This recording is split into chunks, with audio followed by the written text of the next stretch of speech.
The U.S. announced it indicted former Cuban President Raúl Castro. This in relation to the shoot down of 2 planes in the waters between America and Cuba that were carrying American citizens. Lawmakers say that justice is finally being done. Gary Grombeck has details from Washington.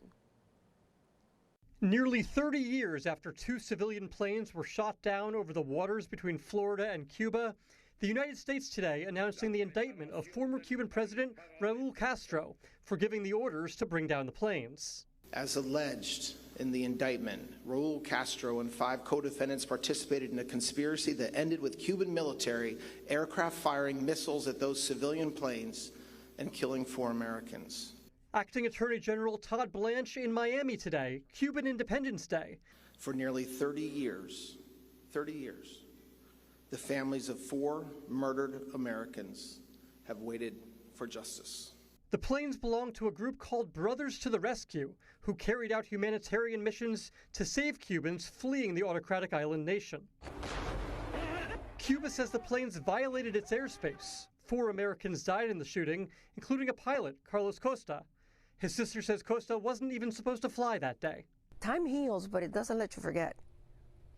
It just lets you accept. Cuban-American lawmakers today said these charges are overdue. We expect that the day of justice is finally arriving. It's the latest move by the Trump administration to force Cuban officials to accept changes it demands. President Trump has talked about regime change if the country doesn't open up to American investment. It's a failing nation. You see that it's falling apart. They have no oil, they have no money. It's a failing nation. Secretary of State Marco Rubio, the son of Cuban immigrants, blamed the country's leaders for its people's suffering in an interview with NBC's Tom Yamas. The current model they have is it's not just it's broken. It doesn't work, and it'll never change as long as the people that are there now are running it.